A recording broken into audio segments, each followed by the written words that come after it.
What's good, YouTube? It's your boy, Blue Blood Sports TV, back at y'all with another one. So, undefeated, rising, welterweight, superstar, title contender, Jaron Boots Ennis, the Phenom, as I like to call him. 29 wins, no losses, no draw. 27 big wins by way of knockout. He is 25 years of age, 5'10", with a 74-inch arm reach.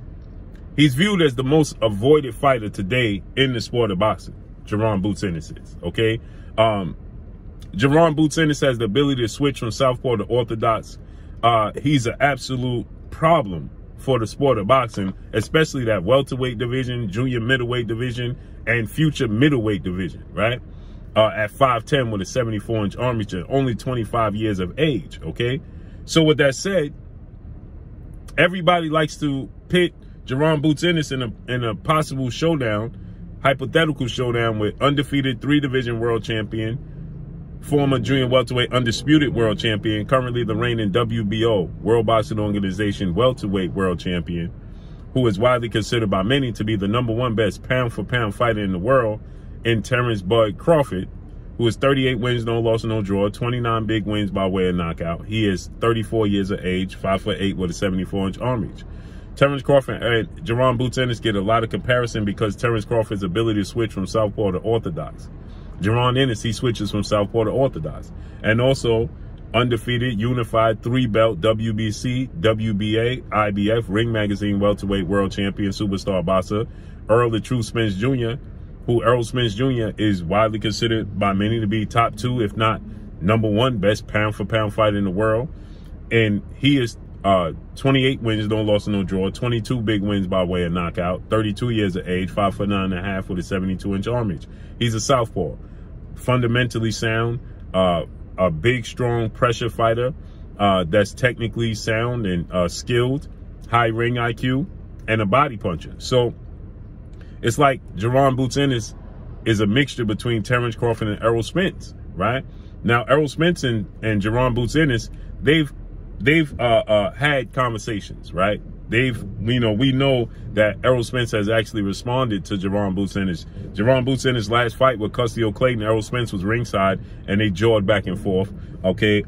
There was a time where Gilly the Kid, hip-hop mogul, and Wallow, who is an inspirational speaker, they're cousins. Wallow and Gilly, they're from Philly. Boots Ennis is from Philly. They was with Boots, and they FaceTime Errol Spence, and Errol Spence said, "I'll see you down the line. I know who you are. I see you coming." But when it comes to Terence Crawford never really truly addressed fighting Jaron Boots Ennis. When Terence Crawford was on the Porterweight podcast with 2-time welterweight world champion, superstar boxer, who's now retired and future Hall of Famer, Showtime Sean Porter, and they asked him about Boots Ennis, he kind of walked around the question, right? He said that he's a good fighter. He's known him for a while, anything is possible. But he never, gave any credence to actually fighting Jaron Ennis. Well, now Terence Crawford, he did an interview with Showtime, and in this interview with Showtime, Terence Crawford, he says that he wants it. He wants it all. He wants to fight with Jaron Ennis. He's been paying attention to Jaron Boots Ennis from the amateurs, just like he has been Errol Spence. He said he had his eye on Jaron Boots Ennis in the amateurs, just like he has his eye on Errol Spence. And he says that when it's right and the time is right, I want to fight with Jaron Boots Ennis. He said, I want it all. I want everybody. This is what he had to say. So let's listen to what Terence Crawford had to say. What's the prospect of maybe down the line meeting him at some point? Well, Boots is a tremendous talented guy. I've been watching him in the amateurs, like I was watching Errol Spence. So you heard what he said. I've been watching him in the amateurs, just like I've been watching Errol Spence. Talented, go both ways, very strong, knows boxing.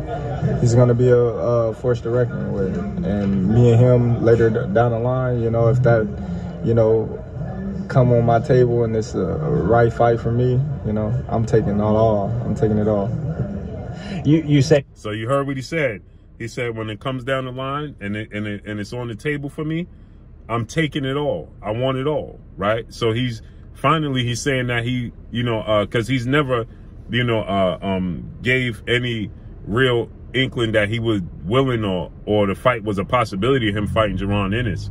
You know, he talked about obviously the biggest fight in the sport of boxing between himself and Errol Spence Jr., which is the biggest fight in the sport of boxing for Undisputed.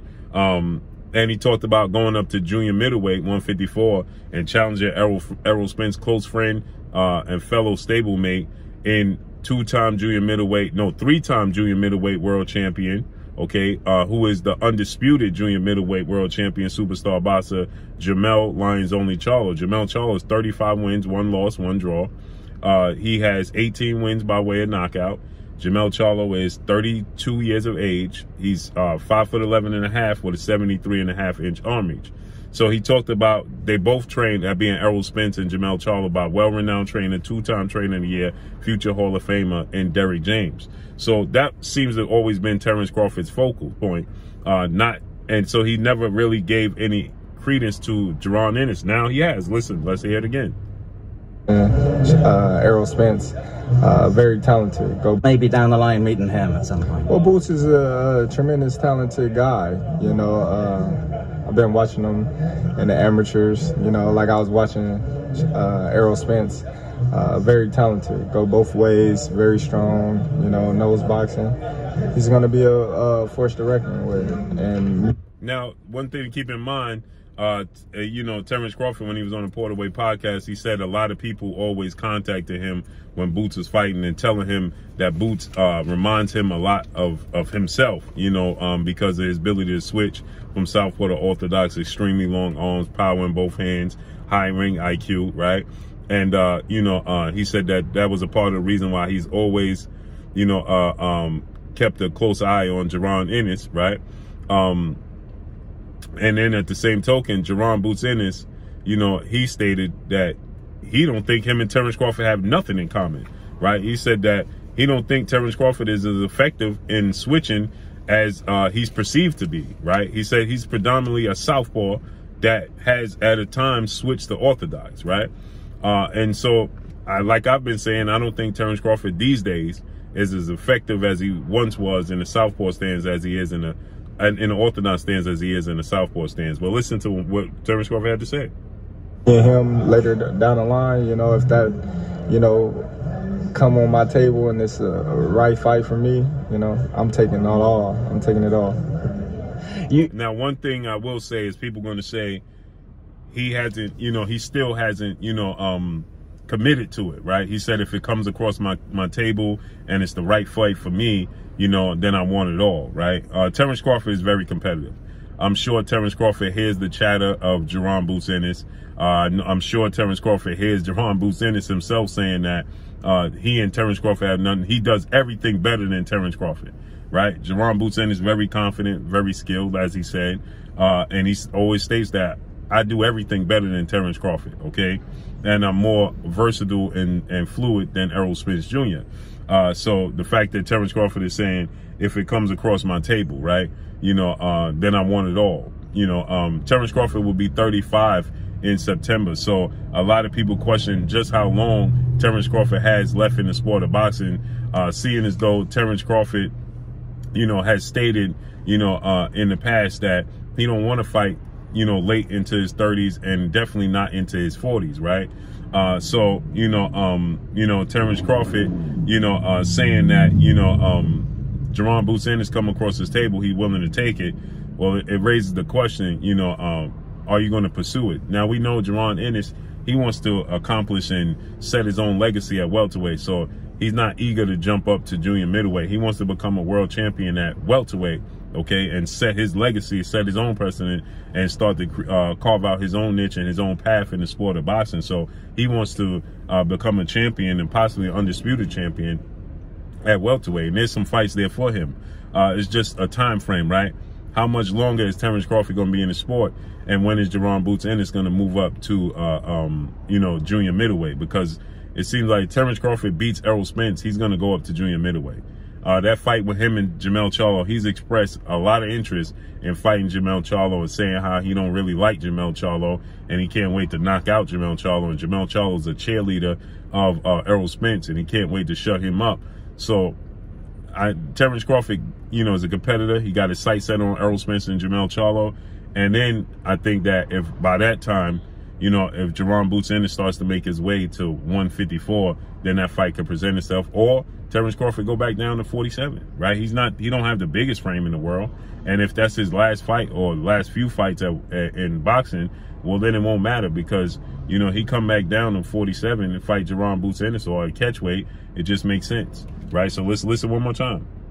Me and him later down the line, you know, if that, you know, come on my table and it's a right fight for me, you know, I'm taking it all. I'm taking it all. So you heard what he said. I'm taking it all. So sounds good. There's a lot of fighters. You got undefeated, rising Mexican superstar, welterweight title contender, Virgil Ortiz Jr.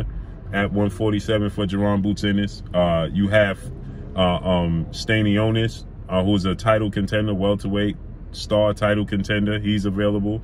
You also have, you know, Conor Ben, who's a British welterweight superstar title contender, but he looked like he's gonna have a catch weight at 156 against a family rival in Chris Eubanks Jr. His father is Nigel Ben, and Chris Eubanks Jr. is the son of Chris Eubanks Sr., obviously. And so there's a rival in the UK, and it looks like that fight is going to happen October 8th, I believe.